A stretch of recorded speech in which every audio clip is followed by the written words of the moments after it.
Hello students. तो आज इस लेक्चर में हम सॉल्व करेंगे नीट के पीवाईक्यू में मोशन एंड स्ट्रेट लाइन जो चैप्टर है, ठीक है, उसमें एआईपीएमटी 2007 में ये क्वेश्चन आया है। ठीक है, जो एग्जाम अभी नीट का होता है पहले उसको हम एआईपीएमटी के नाम से जानते थे। ठीक है, 2007 में जो क्वेश्चन आया है मोशन एंड स्ट्रेट लाइन का, क्वेश्चन क्या है, the position X of a particle with respect to time along X axis is given by, यानी एक्स एक्सिस के अलोंग एक पार्टिकल का पोजीशन हमें गिवन है। ठीक, पोजीशन लिखते हैं। पोजीशन क्या है, x equal to 90 square minus T cube, where x in metre and t in second. x metre में गिवन है, टाइम सेकंड में गिवन है। ठीक है, यानी ऐसा ही सिस्टम में सारी यूनिट है। What will be the position of this particle when it achieves maximum speed along the x direction. ठीक है, हमको क्या बताना है, पार्टिकल का पोजीशन बताना है। Position of this particle when it achieve maximum speed along positive x direction. इस पार्टिकल का पोजीशन क्या होगा जब इसकी स्पीड जो है वो मैक्सिमम होगी। ठीक, पार्टिकल का हमें पोजीशन बताना है जब पार्टिकल की स्पीड का हो मैक्सिमम। तो स्पीड मैक्सिमम के लिए पहले तो हमें स्पीड पता होनी चाहिए कि स्पीड, ठीक, फिर देखेंगे स्पीड मैक्सिमम कैसे किस तरह फाइंड करते हैं। तो अगर हमें पोजीशन पता है तो हम स्पीड निकाल सकते हैं। ठीक, position as a function of time हमें गिवन है, तो यहाँ पर हम स्पीड निकाल सकते हैं। स्पीड के लिए हम क्या करेंगे, स्पीड के लिए इसको डिफरेंशिएट करेंगे, v equal to d x upon d t. D upon d t, यहाँ पे x की वैल्यू कितना है, 90 स्क्वायर माइनस टी क्यू। इसको डिफरेंशिएट करेंगे डायरेक्ट, तो 9 और 2 का मल्टीप्लाई कितना आएगा, 18, और t की पावर 2 है, एक कम करेंगे तो पावर 1 बचेगी, तो ये आ गया 18 माइनस t की पावर 3 को अगर डिफरेंशिएट करेंगे तो t के आगे कोई नंबर नहीं है तो 1 एज्यूम कर सकते हैं। 1 और 3 का मल्टीप्लाई क्या आएगा, 3, और t में पावर 1 कम कर दूं तो आ गया 2। तो ये डिफरेंशिएट हो गया डायरेक्ट। ठीक, ये आ गई हमारी वेलोसिटी। वेलोसिटी कितना आया, 80 माइनस 3t स्क्वायर। अब हमें वेलोसिटी फाइंड करना है पहले कि वेलोसिटी मैक्सिमम कब होगी। ठीक है, हमें पोजीशन फाइंड करनी है, लेकिन पोजीशन कब फाइंड करनी है, जब वेलोसिटी का हो मैक्सिमम। तो हमें ये फाइंड करना होगा पहले कि वेलोसिटी मैक्सिमम कब होगी। तो मैक्सिमा और मिनिमा का एक टॉपिक होता है मैथमेटिक्स में। ठीक, मैक्सिमा और मिनिमा, किसी फंक्शन की मैक्सिमम या मिनिमम वैल्यू अगर हमें फाइंड करनी है तो हम क्या करते हैं, उस फंक्शन को डिफरेंशिएट करते हैं। जैसे वेलोसिटी की अगर हमें मैक्सिमम वैल्यू फाइंड करनी है तो मैक्सिमम वैल्यू के लिए हमें क्या करना पड़ेगा, वेलोसिटी को डिफरेंशिएट करना पड़ेगा dv अपॉन dt, और इसका डिफरेंशिएशन जो है वो 0 के बराबर रखना पड़ेगा। ठीक, यहाँ पे लिखेंगे फॉर मैक्सिमम या मिनिमम वैल्यू, फॉर मैक्सिमम या मिनिमम।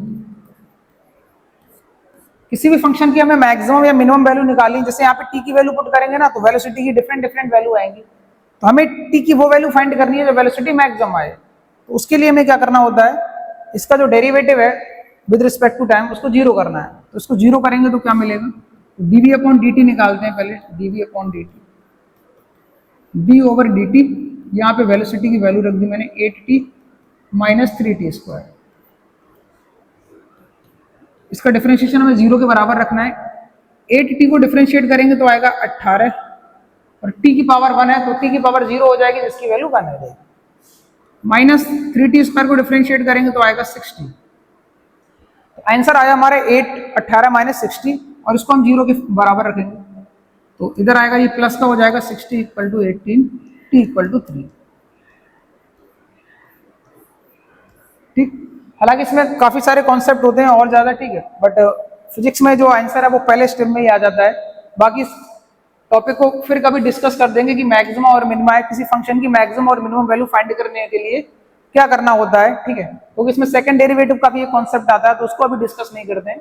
सिंपल यहाँ पे समझ लो कि किसी फंक्शन की मैक्सिमम या मिनिमम वैल्यू फाइंड करनी है तो उस फंक्शन को डिफरेंशिएशन 0 के बराबर कर दो। तो 0 के बराबर करेंगे तो क्या आएगा, t इक्वल टू 3, यानी t इक्वल टू 3 सेकंड पे जो वेलोसिटी है वो क्या आएगी, मैक्सिमम। अगर यहाँ पे मैं मैक्सिमम वेलोसिटी की बात करूँ, ठीक, अगर यहाँ पे हम मैक्सिमम वेलोसिटी निकालें v मैक्स, तो मैक्सिमम वेलोसिटी आएगी at t equal to 3 second पे। यहाँ पे 3 रखो तो 18 मल्टीप्लाइड बाई 3 माइनस 3 और 3 का स्क्वायर, ये आएगा 54 माइनस 27 यानी कि 27 मीटर पर सेकेंड। तो अगर इस क्वेश्चन में पूछता कि हमें वेलोसिटी बताओ, वेलोसिटी की मैक्सिमम वैल्यू क्या होगी, तो वेलोसिटी की मैक्सिमम वैल्यू होगी 27 मीटर पर सेकेंड, और वेलोसिटी की ये जो मैक्सिमम वैल्यू है वो कब होगी, at t equal to 3 second. But question में हमें क्या फाइंड करना था, हमें फाइंड करना था कि जब वेलोसिटी मैक्सिमम है, क्वेश्चन में क्या फाइंड करना है हमें, जब वेलोसिटी मैक्सिमम है उस टाइम पे पोजीशन क्या होगी, उस टाइम पे हमें क्या निकालनी है, पोजीशन निकालनी है। तो वेलोसिटी, तो सबसे पहले हमने फाइंड किया कि वेलोसिटी जो मैक्सिमम है वो होगी टी इक्वल टू 3 सेकेंड पे। तो टी इक्वल टू 3 सेकेंड पे अगर वेलोसिटी मैक्सिमम है तो टी इक्वल टू 3 सेकेंड पे पार्टिकल की पोजीशन क्या होगी वो हमें निकालना है। तो पोजीशन के लिए हम क्या करेंगे, यहाँ पे ये क्वेश्चन हमें गिवन है x equal to 9t square minus t cube, तो इसमें हम t की जगह पे क्या पुट करेंगे, 3 सेकेंड। इसमें हम अगर t की जगह पे 3 सेकेंड पुट करेंगे तो हमें क्या मिलेगा, पोजीशन मिल जाएगी t इक्वल टू 3 सेकेंड पे। तो यहाँ पे t की जगह 3 रख दो तो आएगा 9, 3 का स्क्वायर माइनस 3 की पावर क्यूब, आएगा 81 माइनस 27। इसको सॉल्व करेंगे तो आएगा 4 5 54 आएगा, 54 यानी कि ए ऑप्शन हमारा क्या हो जाएगा, करेक्ट हो जाएगा। तो पार्टिकल की जो पोजीशन है वो 54 मीटर आएगी। इस पोजीशन पे पार्टिकल की जो वेलोसिटी है वो मैक्सिमम होगी जो कि 27 मीटर पर सेकंड होगी, और वो टाइम जो होगा वो होगा t इक्वल टू 3 सेकेंड।